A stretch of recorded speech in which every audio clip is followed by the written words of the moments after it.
Welcome to the podcast, Frederic. Thank you. Thank you, Matthew. Yeah, I'm happy that you're here. And, to start with, I just want to briefly introduce how I know you. We met at the First Unitarian Church of Los Angeles probably 2 years ago or so, maybe 2.5. And I think we probably started going there around the same time. And I guess you're the fourth person that I've had on the podcast from the church. So, the church is just filled with such interesting folks that it's like a perfect place for me to grab interesting people and talk to them on this podcast. So,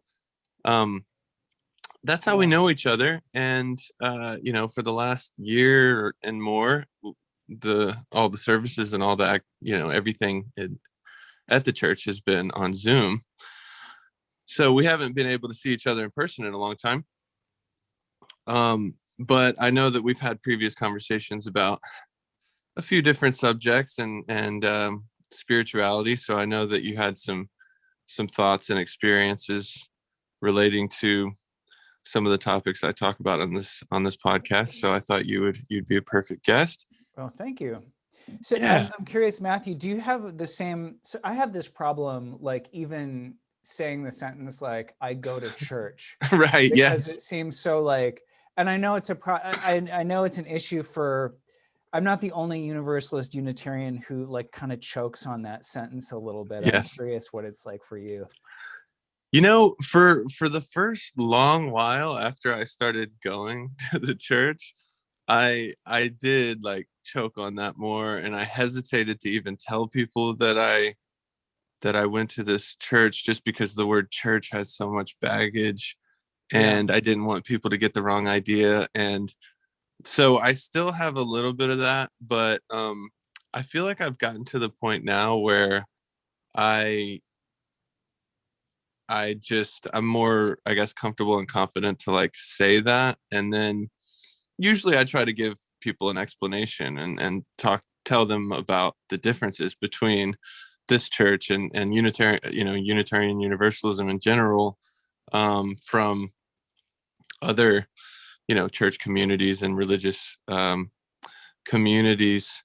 I mean, I've had like a lot of my friends are like musicians and artist types, and like I hear them freeze over the phone when I say I started going to a church, and Yeah. I get this, I can just feel them like freeze, like, oh fuck, like what's happened to him, like has he Right. lost his, like what's wrong with him, like is he going to try to get me to join his creepy cult?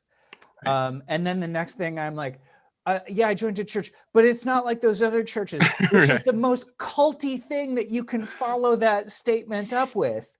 Right. And then I'm like, and then I find myself like, oh yeah, you should come by and check it out sometime, which is the third most culty thing you can say. Like, and then at a certain point, you just have to be like, well, I'm in a cult, but I mean, among, in Southern California, like, and among modern Americans, like there's just this huge, like extremely negative connotation that goes along with I go to church. Yep. Right. Yeah. And I used to have a much stronger opinion about it. Right. Like I used to think that I used to think there was something terribly wrong with you and something like incredibly like broken and weak about you if you like were part of a church community. Right. I still think those things are true, but I'm more comfortable with I'm more comfortable with that truth than I was 10 years ago. Yeah. Well, it's like, even when I first started going to that church, for one, I never imagined that I was ever going to go to church again, any sort of church. So it was kind of just a weird, it was actually a pretty spontaneous thing for Jasmine and I to even try it out, and it happened pretty serendipitously. There's, um but what kept me going back and kept, made me feel okay about going to a church is that, there is no like single, as far like you said, Unitarianism and Universalism do come out of a Christian tradition, so it makes sense that people link it with that. That's totally understandable. And but there were moments throughout each of those, I guess, denominations histories, that where they started to kind of stray away from being Christian centric and all this stuff, to the point where once they joined together, and now Unitarian Universalism, like there's no one like holy text, there's no, strict doctrine. I mean, there's the seven principles and like the six sources or whatever. And since the seven principles and the six sources are the closest thing that UU has to like a doctrine, I guess, I did have to really reflect on those and be like, do I resonate with all these? You know? And ultimately I do. I feel like I feel like I connect with all of those things. And I just love how open it is and how accepting it is of people from all sorts of various backgrounds, and how it's really just, in some ways, just like the opposite of most religious communities, in the sense that it really honors and celebrates like the individual search for meaning and purpose and all that stuff. There's just so many good things about it. And but you're right. I mean, and even the phrase like Unitarian Universalist, for somebody who doesn't know anything about it, it does kind of automatically sound like a cult-ish, you know? Oh, yeah, totally. And I mean those, the Unitarian Universalists, again, like it is like you can't deny the Christian roots. Right, I mean the right. Unitarians were Christians who didn't believe like in this, like the Trinity as Yes, arranged by the what would become the Catholic Church. right, And then the Universalists, that had to do with, are we going to heaven or hell or not? right. And like it's evolved. I mean, like, basically, my definition of Universalist Unitarian is like it's a Prius with one of those coexist bumper stickers on the back where each letter is a different like symbol of a world religion. I mean that Hmm. like that's pretty much it in a nutshell. And my like, you know, I think like I have a real criticism of American religion in particular, in that it's so driven by, like it's often so driven by, I'm going to mute my phone because this is an important conversation. Okay. What I'm going to make an argument for is like, what if we lived in a world where like it was okay to be part of a church and you just didn't really believe it? What happened to the like tolerated hypocrite at the church? Hmm. It's like everybody went to church and everybody knew that like, Dr. Phillips didn't care at all about any of this stuff, but he went because it's what you do in your neighborhood, right? Hmm. Like, and it was about community. And then that like, which is ultimately like the function that I believe that that's the function of a church, is to build community. Hmm. I don't think the function of a church is to provide uh, an experience of the infinite, or an experience of the transcendent, or the experience of the divine. I mean, yeah, that's part of it, but like I perceive the function of the church to be as a part of a community. And the reason I'm part of the church is because my therapist in his 80s, like wise person, I listened to him, 3 out of 4 times. One of the things he told me is like, you should be part of a community that's not based on your job. Hmm. Because when you get fired, that community disappears, right? And so I was kind of shopping around, and I even was considering joining a Christian church. And I was like, well, if they're like, pro-gay and, like Mhm. super liberal, I can hold my nose and like make it through the Jesus stuff, right? Like, Mhm. and then I found this Unitarian congregation and I was like, oh, Yeah. this shoe's fitting. Right.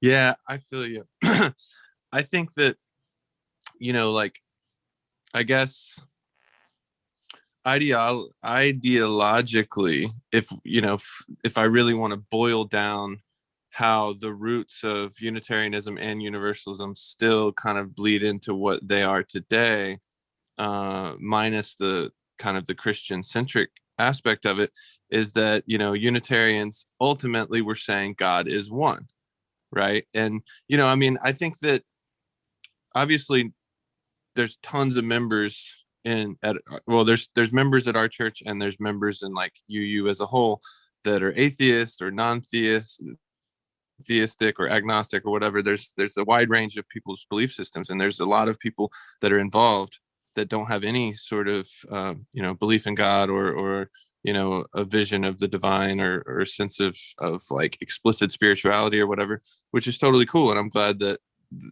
that's a component of it. But so like God is one, which I feel like is captured in the seventh principle, which is like, we are all part of this interdependent whole. And so the interdependent whole, that is like God is one kind of. And then universalism, basically, nobody, like, God is too good to damn anybody or something like that, which I feel like is captured in a lot of the attitudes that UU has, and it maybe is captured in the first principle, which is, the respect and dignity of each person. And so, Yeah, honestly, that first principle is like, that first principle is a pretty radical it thing to is. try to put into practice. Yes, it is.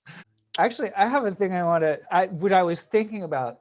So with Donald Trump, I fully, I choose to believe that in another like 5 or 10 years, Donald Trump is just going to be funny, right? Like the threat will be past, or it will be, like the authoritarian, like right wing thing is like, I mean, you know how George W. Bush, like at this point, it's like you don't feel quite as angry about him Yeah. at all the war crimes. It's not like it didn't happen, but the past has this way of like uh, making things hurt less. Mm-hmm. Donald Trump.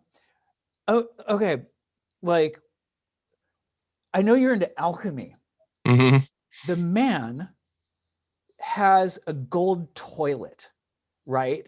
So like, what has he chosen to do as like this is magic, right? Like he does nothing but operate on a symbolic level. Like nothing Mm-hmm. about him is like substantial.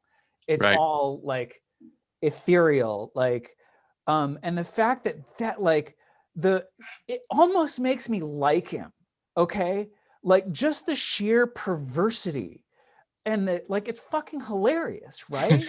It's Yeah. like, I've got all the money in the world, like, well, I want everyone to think I have all the money in the world. I mean, I Right. think that's it, right? Okay, that I just talked myself into why. That's the why. Like that's his symbol of how wealthy he is that Right. he literally like defecates on gold, like, Right. can you get any higher than that, right? You Yeah. can't really. I Yeah. mean, yeah, like I said, I choose to believe that he's going to be nothing but funny in like 5 years. I know what you mean. I could see that. I could see that being like maybe the main, I don't know, reaction that people have to him in the future. Um, yeah, I've heard a lot of people talk about Donald Trump in the context of magic and chaos magic and stuff like that. And Yeah. I Well, mean, yeah.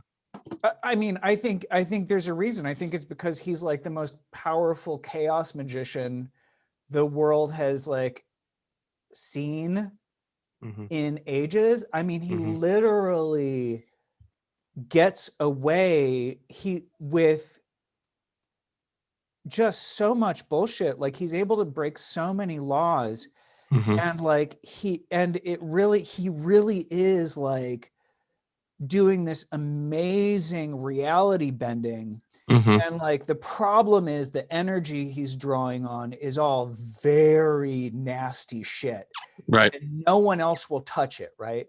No one Mm-hmm. else will touch it. But he's like desperate and sad enough to be like, hey, no one's using this totally polluted thing. I can use this totally polluted, destructive, corroded energy to my advantage. And he's doing it, and he's just like, drawing the absolute, like, like there's all this shit that's repressed, and it should be repressed because it's bad. I mean, that's like, that's what Nazism taught us, is that like institutionalized racism is evil. And he's just like, he just fucking tapped that vein of resentment, and like, like he got elected president. That never should have happened. Yep. It wouldn't have happened in a healthier country. Yeah, absolutely. Yeah, well, that was, God damn it. See, we're talking about Trump. This is how he does it. Right, I know. Fuck that guy. Let's not Everybody talk into about paying him attention to anymore. him. Yeah. Well, that was beautifully put, though. I'm glad that was some interesting commentary that you had there. Well, let's loop this back around. I want to, I usually, before we get into like your upbringing a little bit, I ask this Zen question. So I would love to hear what you have to say about this. It's from an old Zen koan, and the question is, all things return to the one.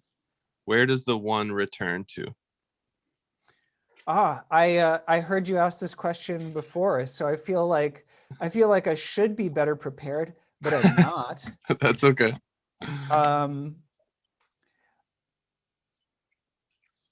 If all things return to the, well, I mean, I suppose that's kind of a that's kind of the Ouroboros, right? Like, Yes. it's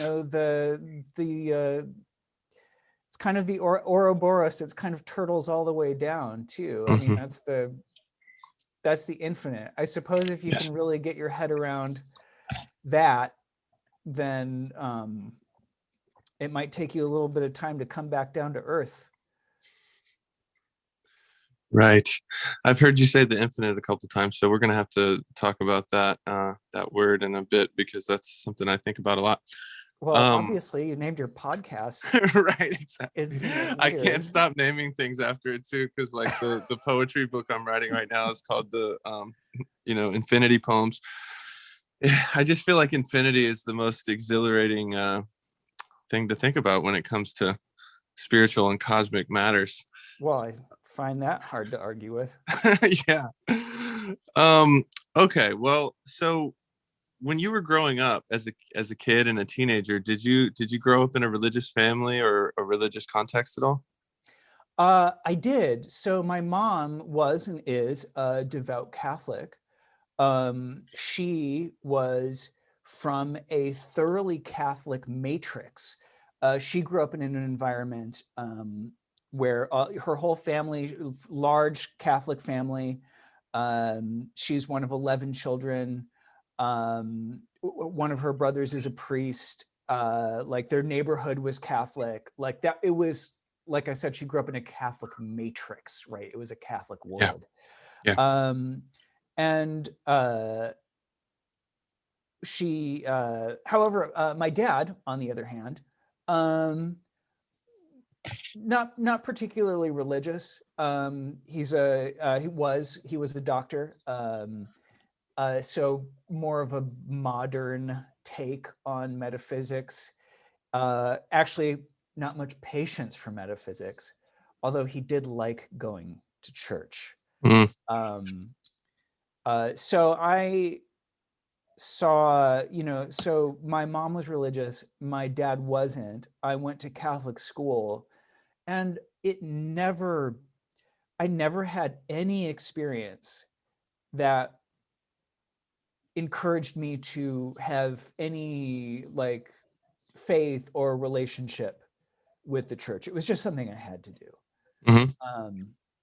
And I you know, some people do. Some people have like really, some people do have like spiritual experiences in the church. I never Mm-hmm. did. I Mm-hmm. never actually did. Like, I liked the way the incense smelled, and, you know, the candles were pretty and all that, but mostly it was a chore. And I didn't understand. And like the whole, you know, like I really chafed against the like command to believe, Mm-hmm. right? Mm-hmm. It just smelled of bullshit to me. Right. And I, you know, had in my teenage years, I stopped going to church. It was a fight, Mm. but Did you feel like you had any, you know, even though you didn't connect with like the church framework and stuff, did you feel like you had any sense of your own personal spirituality when you were young? no, no, No? no. I don't remember having anything that I would call a spiritual experience until I was uh, in my 20s. Can you say anything about some of those are, you know, first spiritual experiences that you had? Well, they were drug experiences, Mm-hmm. and they were experiences of, you know, mind expansion, like a little lick of the ice cream cone of the infinite, um, peppered here and there, and like those, you know, those, because those were medicines, right? Because they were real, right? Like it was a real thing. It was a real thing that I could experience. I think that that had a lot to do with my ability to experience them. You know, like I think Mm. if I had had, um, you know, like a belief structure or like an ontological view, a worldview of reality as a place where one could have extraordinary experiences outside of chemically assisted or you know, brain damaged state, right? Like I might have, but I think that your expectation like really colors your reality. Absolutely. Yeah, that reminds me of, you know, Terrence McKenna would talk about how like no matter how skeptical you are, psychedelics will take you where they take you. You know what I mean? That's kind of the Yeah, one power and benefit, I guess, of psychedelics is that yeah, it doesn't matter who you are and how rational minded you are or skeptical. It that's will right. blast you there. That's um, right. Yeah, that's right. Right. There's no atheists in foxholes, and there's no skeptics on 5 hits of LSD. right. I Oh, had a this is just an LSD story. Um, cool. when I was living in San Francisco and going to art school, I met this kid this one time, a friend of a friend. They were staying in my little studio apartment overnight, and they were deadheads. Like they followed Fish. No, I think at the time the Grateful Dead were like still alive, so they were following the Grateful Dead. Hmm. And this guy told me this story. And when I talked to this young man, he was intelligent, articulate, extremely funny, very charming. And he told me this story about waking up, you know, on the road, which, you know, was every morning, right? And some old hippie like offers him a shot, and he's like, "Hey, why don't you take this?" And he just takes the shot and he like drinks it without thinking. And this old hippie's just like, and the and he's like, "What did I just drink?" And the old hippie's like, "That was pure LSD. You just like drank a shot of LSD." And the way the kid told this story, he was like, "Yeah, I talked to God. I saw rainbows shooting out of my stomach, the whole 9 yards, but I couldn't speak for like 3 months afterwards. He Damn. took so much LSD that he lost the ability to speak for weeks. for weeks and weeks. And he told me that what would happen, what was going on inside of his mind is his girlfriend, you know, like she look him in the eye and be like, oh my God, are you okay? Are you going to be okay? And he would, in his mind, have this eloquent response. In fact, 9 different eloquent responses. And it all got like jammed up trying to get through the little talk hole, right? Wow. And what came out of his mouth was just, I'm stupid now. It's just, damn. and of That's course, this intense girl and is that's like, terrifying. I'm glad that he came out of that though. he did. I mean, like I said, telling this story, he was an extremely charming, intelligent young man who is, you know, still following the Grateful Dead. Well, yeah, I mean, you know, nice. Yeah, it's not something to, you know, psychedelics are not something to not take seriously, you know. I mean, set and setting and all that stuff is so important. And Yeah. well, can you say anything before we move on to another subject? Can you say anything about any insights that came to you that you've carried with you since those you know, spiritual experiences that you had in your early 20s? There were, well, I think I could broadly characterize those spiritual experiences as, I think I said it before, like getting a little lick of the infinite ice cream cone. You know, you get this little glimpse into infinity, and you might have this like, you know, I'll use the word gnosis. You have this firsthand experience of the infinite, and then you just kind of chew on it for the rest of your life, maybe. Yes. And it is like, you know, each experience is kind of different and like subtle, but one of the reoccurring themes is definitely an exposure to what seems to be an infinite reality, and sometimes an infinite reality that is made of infinite love. Sometimes. Yeah. Sometimes. Yeah, that's super interesting actually, because that's one thing I continuously grapple with. I mean, part of me feels like love is the most important, you know, truth or principle or force or reality in the universe. But then, you know, when I really just dive into spirituality from like a philosophical perspective, I'm like, well, how, I don't know, it's hard for me to philosophically make sense of the importance of love for some reason. But I guess that's obviously secondary. You know, experience is primary and theory is secondary, and experientially love does always crop up as that transforming, you know, kind of this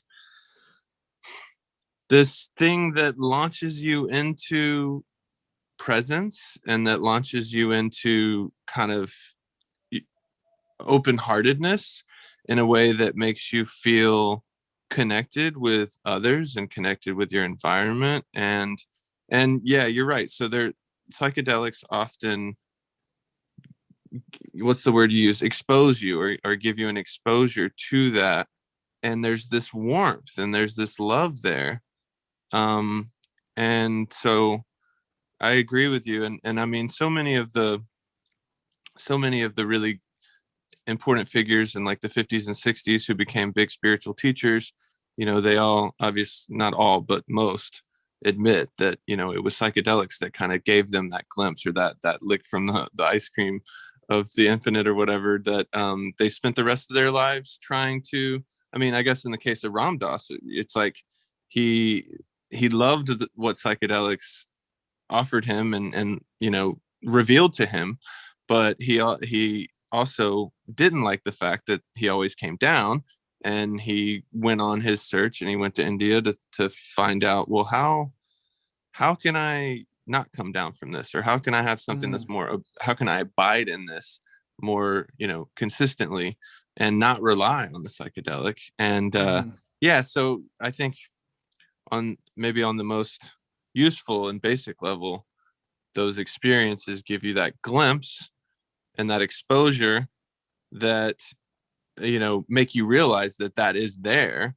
And then you spend your life exploring how to, continue to access that and embody that in more and more like authentic or lasting ways or something. Yeah. Yeah.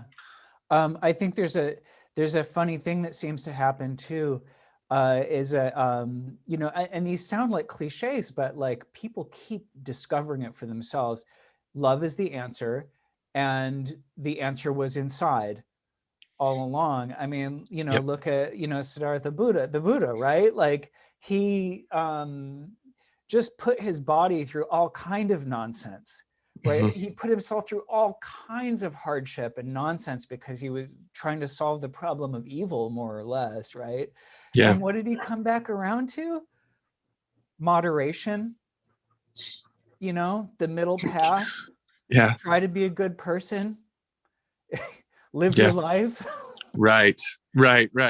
Yeah, after all of his crazy radical explorations and testing his body and his mind and all that stuff, and then he comes out with something that seems very, almost self-evident and basic, but Totally. that's the paradox, I guess. Yeah, but I mean, I think the thing is, you gotta learn for yourself. Right. Exactly. You can't. No one can tell you this is this and that is that.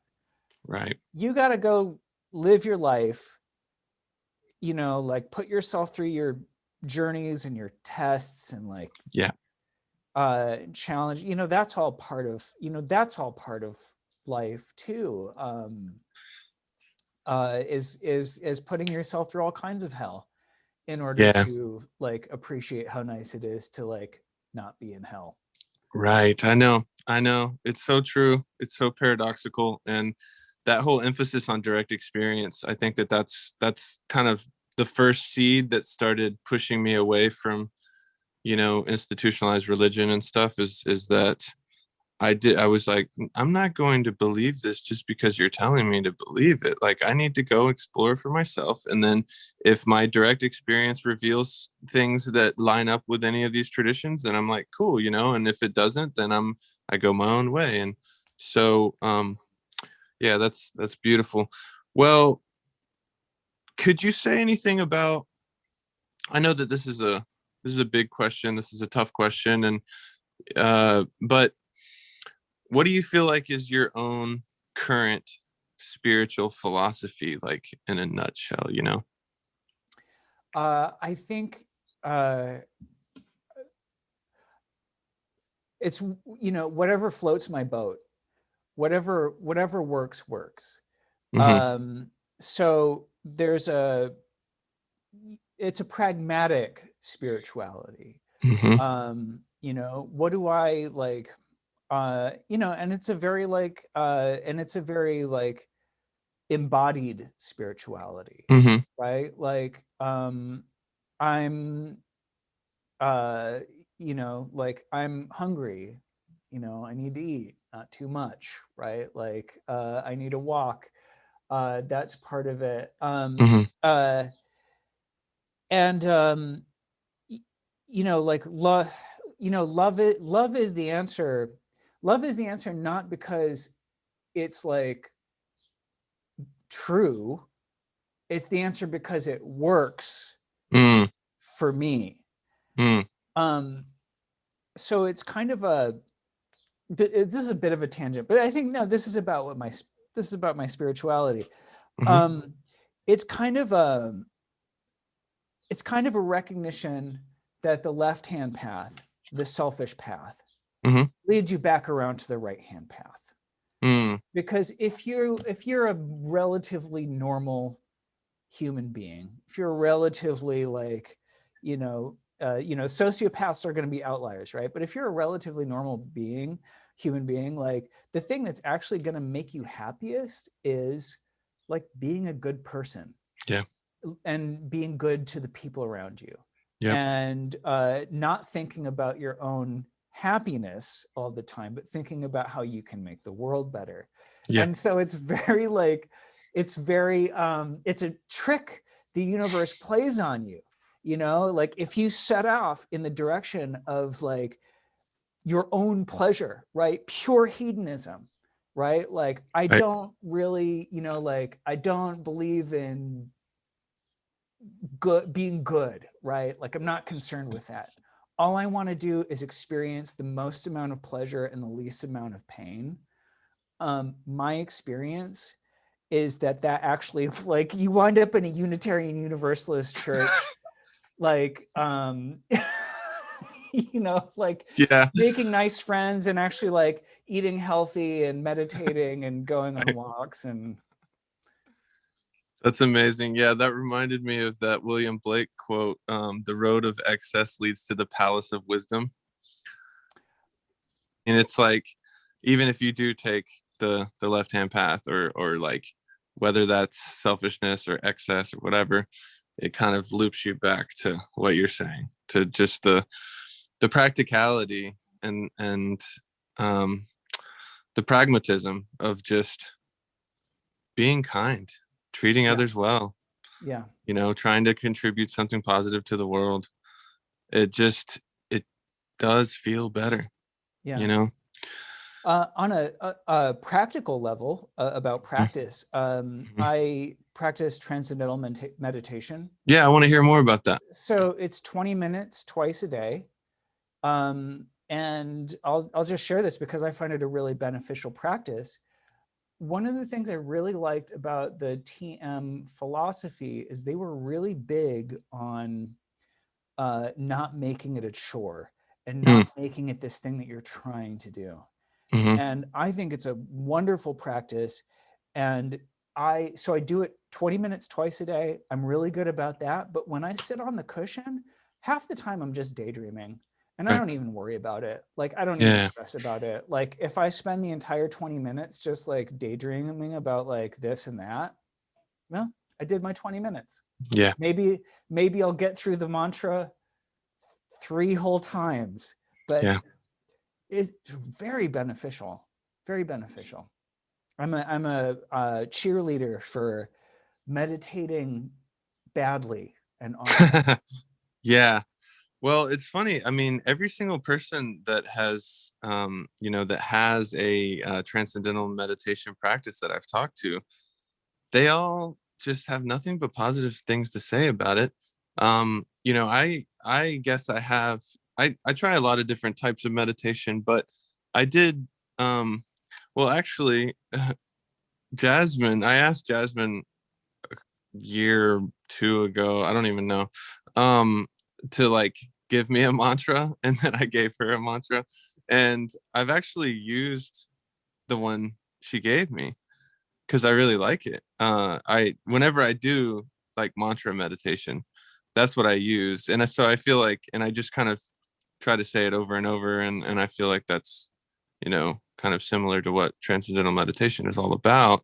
But I like your emphasis on like meditating badly, because it feels, if we're just constantly judging ourselves from being distracted or having a restless mind, then it like makes it worse, and you're just beating yourself up, and you're like, I did this wrong, whatever. You come away from it feeling worse than you did before.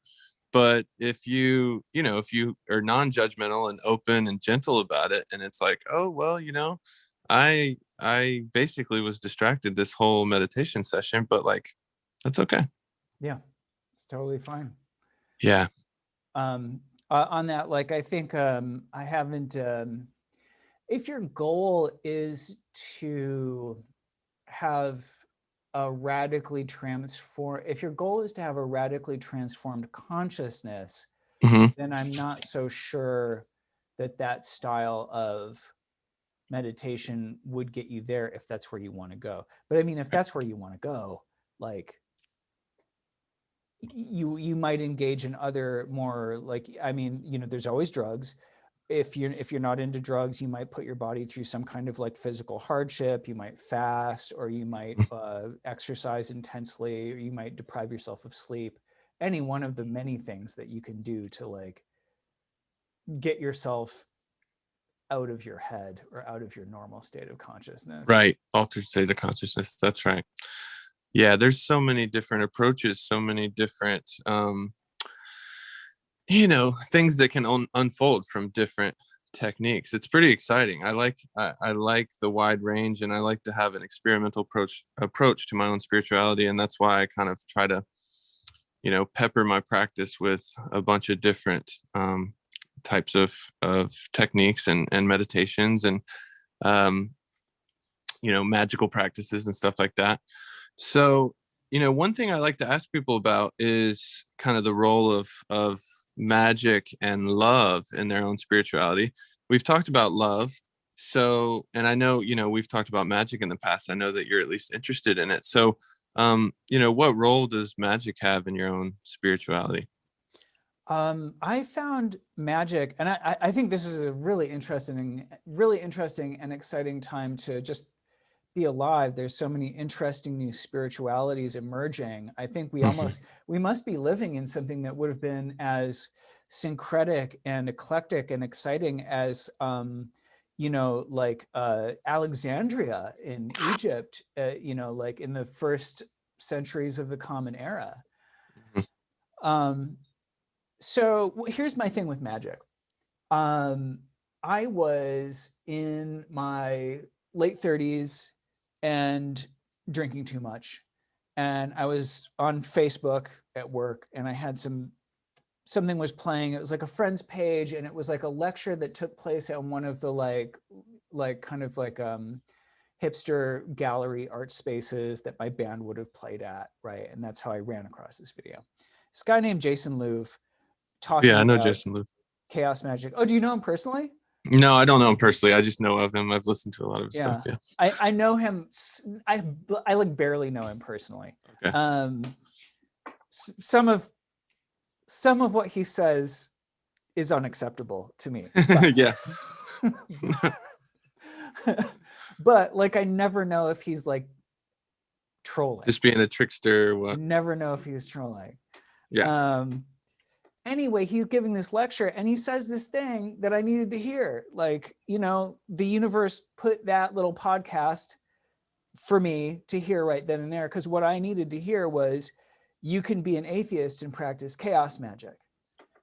I needed to hear that because I had a spiritual thirst, right? Like I had a need for, all I needed is just one person to say I'm allowed to engage in the world on a magical, religious, spiritual level. I just needed one person to give me permission. Yeah. Jason Louv gave me that permission in a Facebook podcast. And so I was immediately drawn to it because of the horror movie aesthetics and just the overall metalness of the aesthetic, right? And like, got my hands on a copy of Modern Magic and learned the lesser banishing ritual of the pentagram. And like, the first time I was like waving a little incense stick as a wand in my room by myself, it was just so much fun to break this taboo that I had, because I lived in a mental space where I was like, people who do this kind of thing are like stupid, gullible idiots, right? I had such a low opinion of people who would do this, but all I needed was the permission, like, look, you don't have to believe any of it. It's just a game. It's something you can play with. It's performance art. It's performance art for an audience of yourself. Right. Go for it, man. And so I quickly realized that I actually rather enjoy my own company when I'm sitting there with my eyes closed. I liked all of the silliness of like the rituals. Like I loved learning about all of these like I love learning about all these wonderful occult weirdos. Like Yeah. I was absolutely fascinated to find like that the OTO is still a thing that exists. Like when I started, I was like, oh, Aleister Crowley is like in the past. And I actually was, I'm Minervaled at an OTO lodge. So I was like part of an OTO lodge for a while. But here's the thing. I can't stand Aleister Crowley's poetry. I can't Mm. stand it. Mm-hmm. It's awful. It's Yeah. awful. I really liked the people and I really liked the rituals and I loved the vibe and it was very, very cool. But you had to listen to Aleister Crowley's poetry like as part of the ritual. Got you. And it turned out I'm not able to accept that. Right. I'm not able It's to okay. accept it. Do you feel like your exploration in those magical practices and rituals and stuff, like I love what you said about, just kind of being more playful about it and not, realizing that the game like quality of it and the experimental nature of it. And Robert Anton Wilson is one of the main people who flipped my perspective into something more like that. And when I read The Cosmic Trigger, I from him, that's when I started to kind of just want to experiment with some magical practices too, in a similar way, because I think I've always been drawn to not like traditional magical ceremonies necessarily, but I've just always been drawn to like the magical quality of reality, I think. And so that's always been a part of me. But as far as like intentionally practicing any sort of magic, I didn't dip into that consciously, at least, until the last couple of years. And Robert Anton Wilson, helped me um, ease into that. But do you feel like the magical practices and the rituals that you've experimented with, have they had like a tangible impact on your life outside of the ritual? Well, they have. Here's I've not manifested a large pile of money or like I hear stories about magicians making plane tickets appear and things like that. Mm-hmm. I've never been interested in that because again, like I still largely inhabit a very materialistic paradigm with like a little bit of wiggle room. Yeah. So I wouldn't like to me, like trying to like make money appear using candle magic, Mm-hmm. to me that seems like trying to like like it's to me that seems like trying to skateboard somewhere when I have a car. Mm-hmm.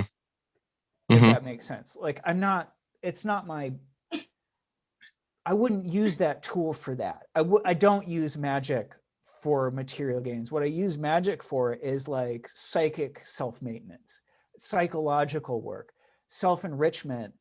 You could call me a coward actually, because like I don't ever take any risks with magic where I'm like, I'm going to manifest this. And if it doesn't work, I'm going to prove magic is real. No, my goals are so achievable. Like my magical goals are so within my grasp. Like if I don't get them, then like I don't need magic to do the things that I use magic to do.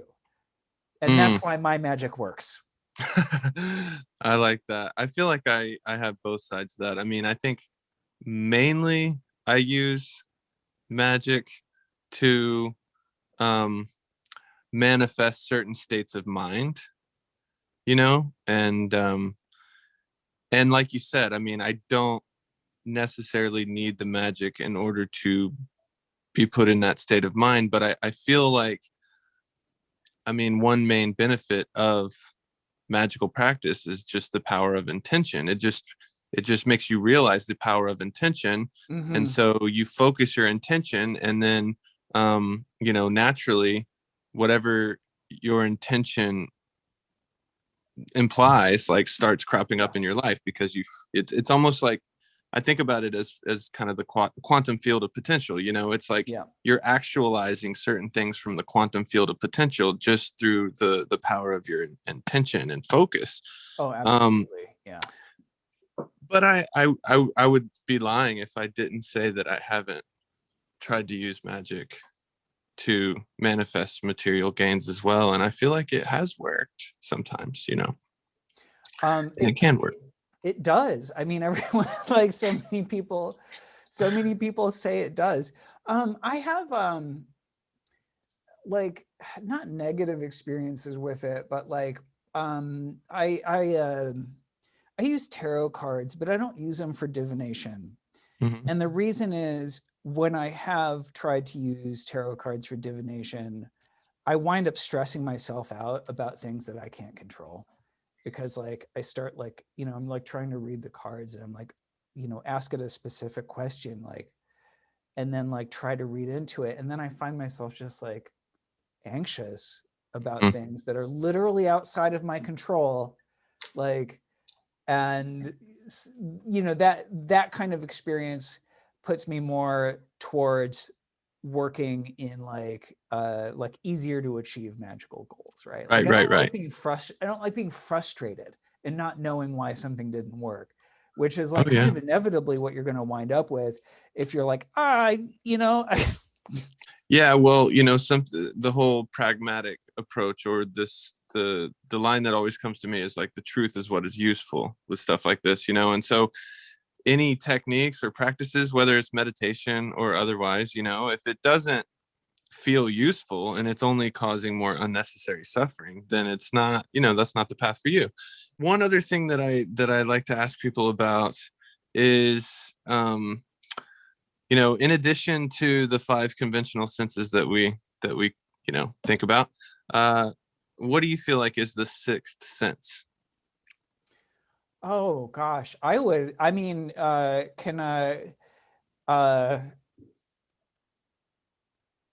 we talk about maybe like five senses not being really that separate? I mean, like, obviously, yes, if you poke your eyeballs out, you're not going to be able to see anymore. And if you puncture your eardrums, you're not going to be able to hear anymore.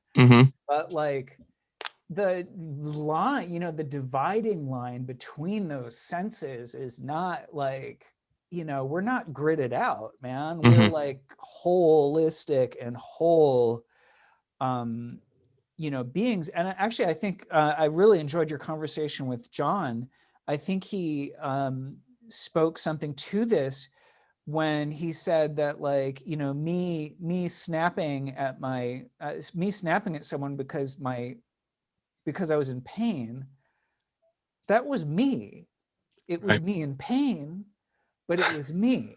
Right. So, like, I don't know, like, is there a 6th sense? Like, like 7, 8, 9, a dozen, I think you might be able to subdivide these, like, I think you might be able to subdivide like our physical sensations, like, even further. And like, as far as like what people would call like extrasensory perception goes, like, I haven't had any personal experience with it, but you know what? People have, there's so many crazy anecdotal stories out there, right? About like people just getting weird. The classic one is the people who know that their so-and-so just died.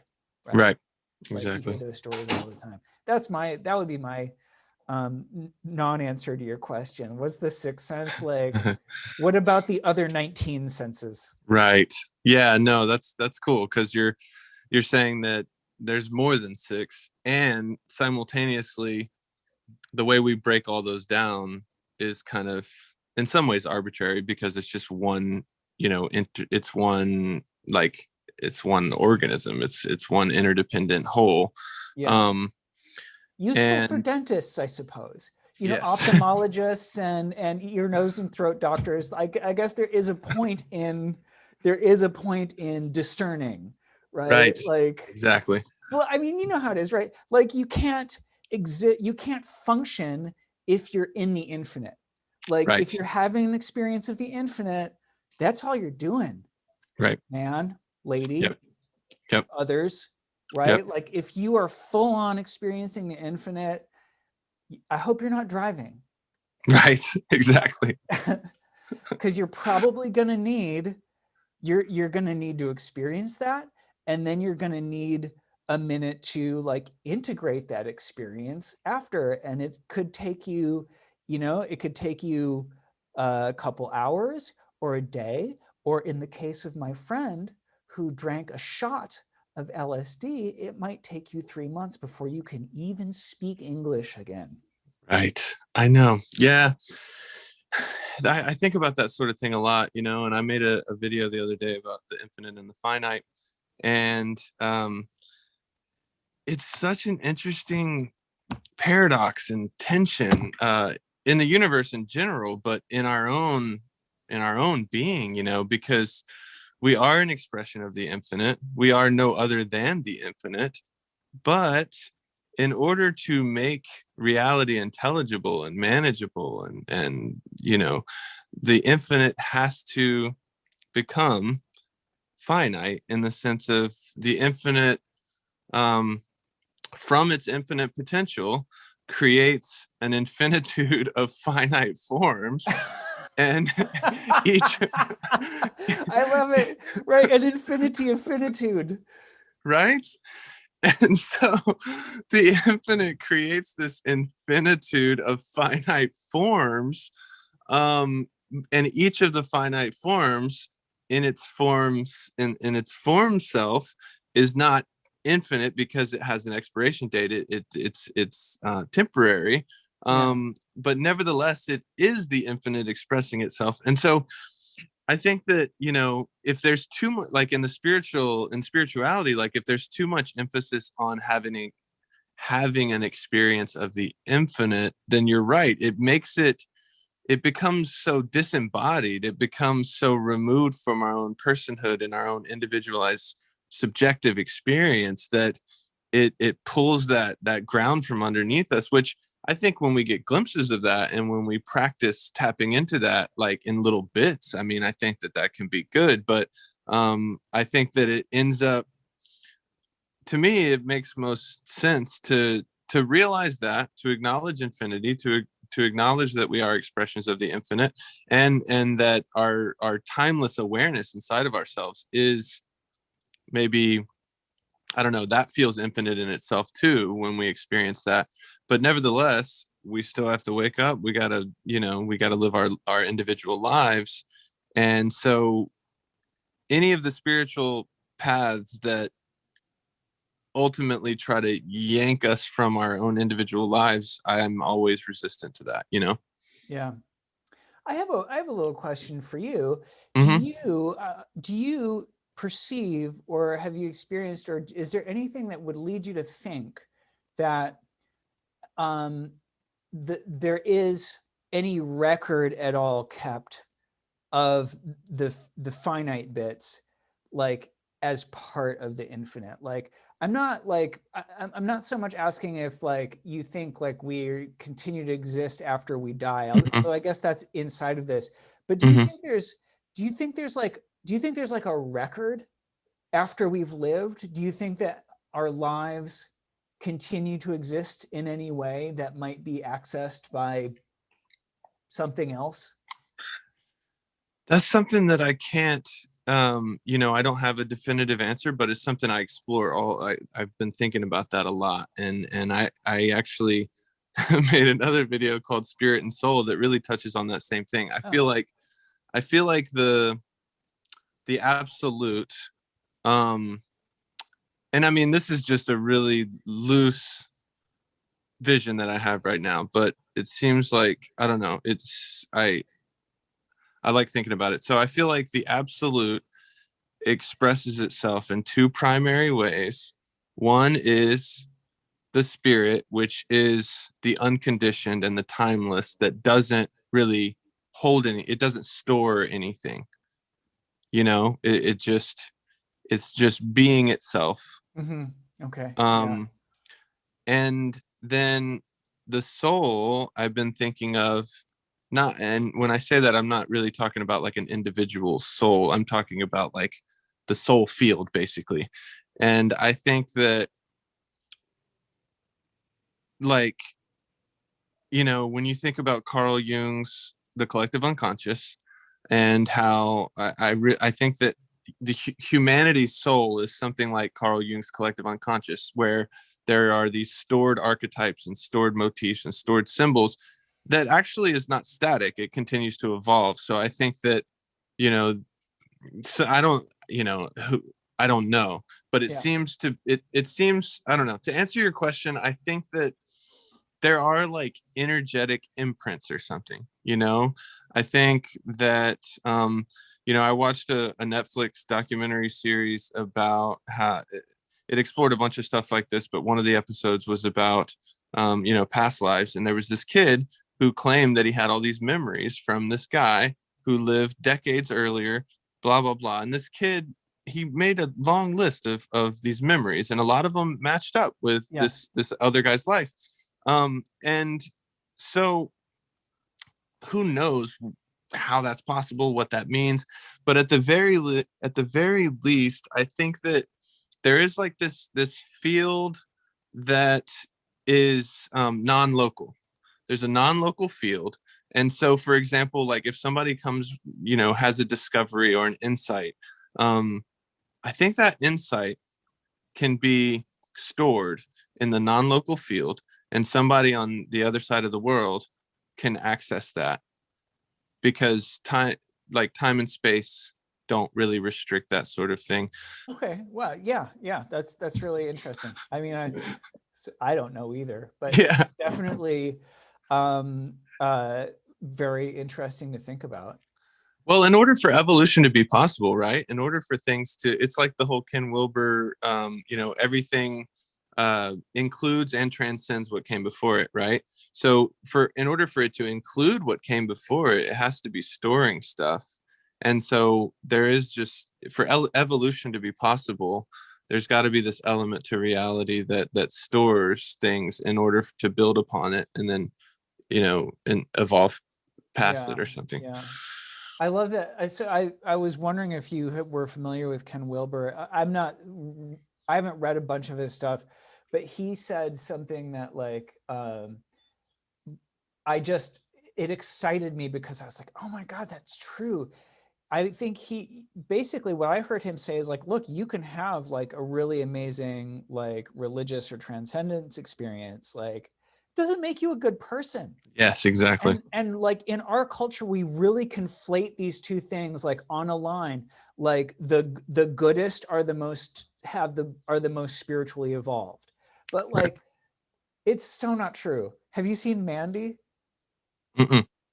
Oh, it's a great movie, and Nicolas Cage is amazing in it. There's a cult leader in this movie, and he's like obviously having like this transcendent experience. Like he's probably he's like really there, right? Like, um, and he has this line that's something along the lines of like, I realized that everything is me, so anything I want, I can just take it because it's already mine. Mm. And I was like, that's not good job, buddy. You figured it out. That's fine. He's a bad person in the movie. But I feel like, yeah, there's tons of people like that. There's tons of people who like have true, right? Like they Yes. have subjectively true experiences of God telling them to do shit. That's awful. It's Right. terrible. Right. Um, and like I don't know why I'm so excited and delighted by that. I don't know. Maybe it's just because I love horror movies. I love horror movies as well. I'm gonna watch that movie. I wrote it down. Yeah. Well, I know you But did see Midsummer, yes, I did, and I love that movie. which I think, like, when I walked out of that movie, like, I was, I'm just going to bring this back around to Community with Midsummer. Mm-hmm. I think Mm-hmm. so, I, like so many other people, walked out of that movie feeling like, do I want to be part of a Swedish murder cult? But I think the thing is, like it really speaks to the lack of community in modern America, right? We're Right. so atomized, we're so isolated and like cut off from any sense of a group identity or a group belonging, that seeing those intense communal bonds portrayed like that was just incredibly seductive and attractive. Oh yeah. Oh yeah. Yeah, I totally agree. And yeah, that movie was just so psychedelic, and it was exploring magic, and it was exploring community, and it was just such a vibrant, bright horror movie. So the contrast between those things was really interesting. And yeah, that one, it really got me. It really got me. I mean, it definitely had a lot of, it really, it wasn't afraid to dive into the darkness as well, of course, um Yeah. Well, and really interesting, the movie is obviously like on the side of the girl right. who has gone through just the absolute worst Yes. trauma you could probably imagine, Yeah. right? Um, and it like, and so through her eyes, this murder cult seems salvific, and it seems like the answer, right? Like this is the family that she's always wanted and needed. Yep. Like I really question the, like, I think with that movie, it's like really smart to ask, like, is this narrator reliable? Like, Mm-hmm. Mm-hmm. because I don't think it is. Like, and I think if you lived in the Swedish murder cult for like 2 days, you would quickly chafe at like all of their rules and Oh yeah. restrictions. Oh yeah. And maybe the murder too. I don't know. You might Right. you might have a queasy feeling about murdering strangers. Yes. Yeah, no, that's excellent points. I mean, it's not just a movie that you want to passively, you want to really interrogate it, like, wait, what's really going on here? Yeah, Um, yeah, well, I just wanted to say, I want to wrap up in the next like 10 minutes or so. Number one, I love what you brought up about Ken Wilber. I mean, that's one thing I really like about him, is that he makes that really valid point that, for somebody who has an awakening experience, that doesn't mean that they are suddenly this transformed person that's kind and compassionate and all that stuff. And so he talks about the whole waking up, cleaning up, and growing up, and how so many spiritual traditions put this emphasis on waking up but not necessarily cleaning up and growing up. mm-hmm. I think that's just such a good point, because otherwise it's so easy to like use spirituality as a way to bypass the things you actually need to confront in your life, that without confronting, you're just going to continue to, those things are going to continue to crop up in your life in negative ways. You got to Mm-hmm. face those things. Yeah. I just really love that, and I want to talk about that a lot in the book that I'm writing, in part 3 of the book. um and I think that relates to community too. Like, that's one reason why I like you so much, is that you know my mind and my spirituality tends to go off into the into the cosmos and into infinity and stuff.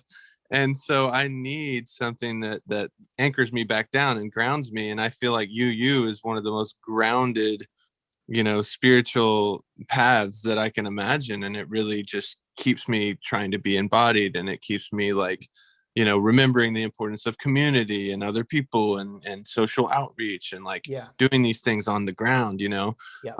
And that's one reason why I really like it. But also this whole community, the importance of community and being in a community like that, really, the awakening experiences don't really matter all that much. What matters is the growing up and cleaning up experiences. It's like, okay, what are we going to do together to try to, you know, change things for the better for more and more Mm-hmm. people? Yeah. And Yeah. so that down to earth practicality of you really stands out. Um, Yeah. can you You say know what? anything else about, like, any of those things I just said? Well, no, off of that, yeah, and there is a space for transcendence Yes. in as part of the ritual, and it's silence, right? 9 times out of 10, our little meditation minute, it's like, it's a minute, and it's simple silence, sitting in silence in a room full of people, or a Zoom room full of people, as Right. it has been for the past year.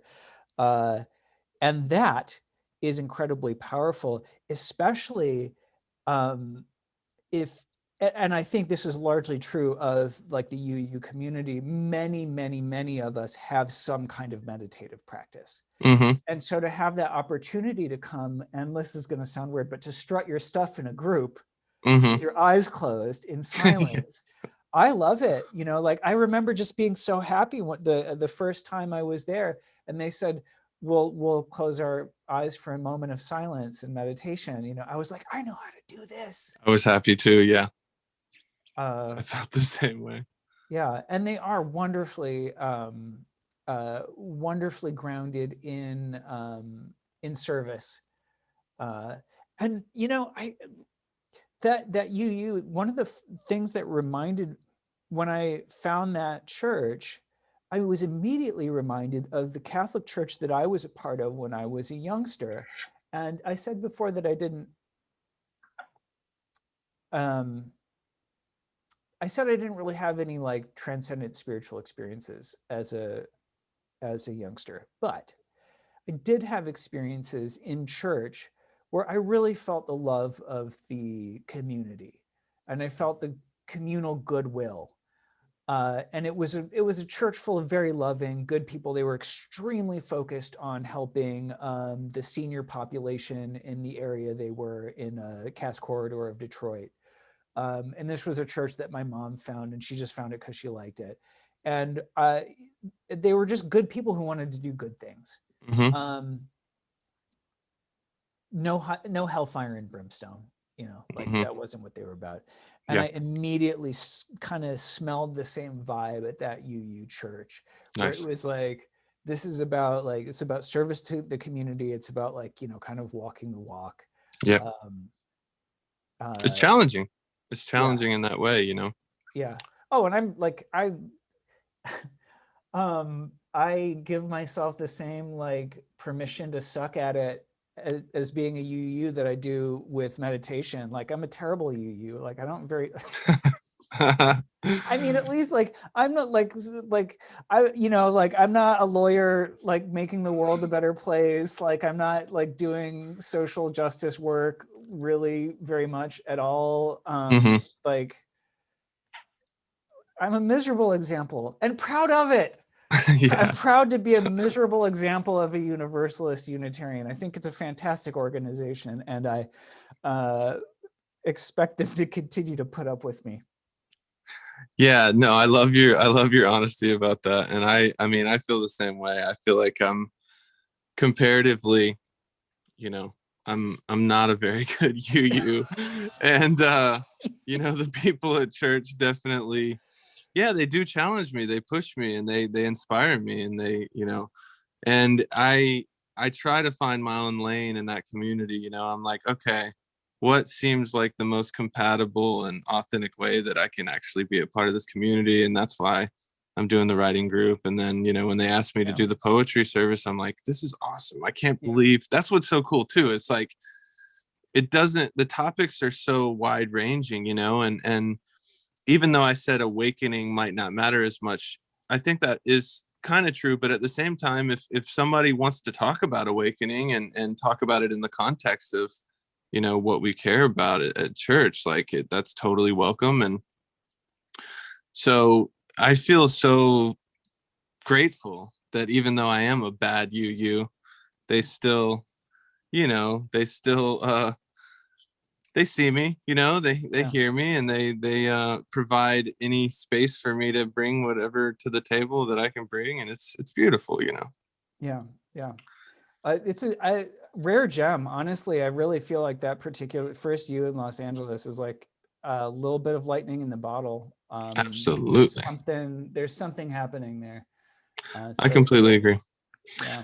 Well, Frederic, as we wrap up, I know we haven't really talked too much about your creative work, and I just wanted to, anybody who's watching, I want them to know that you're an animator and a director, and you've been involved in some cool projects. And Oh yeah, yeah. I will. That's actually I absolutely will just take this moment to encourage people to watch Tigtone on HBO Max or wherever you can stream it. It is, in my opinion, just about the closest thing you can get to fine art under the umbrella of network television. The creators of the show are like, the show is so from their hearts and from my heart too. Like I was really, I'm so grateful that they let me in as much as they did creatively, because I had so much fun making this thing. And like I said, I'm never going to get in. I'm never going to get to do anything that weird again, unless Tigtone gets a season 3, which doesn't really look very likely.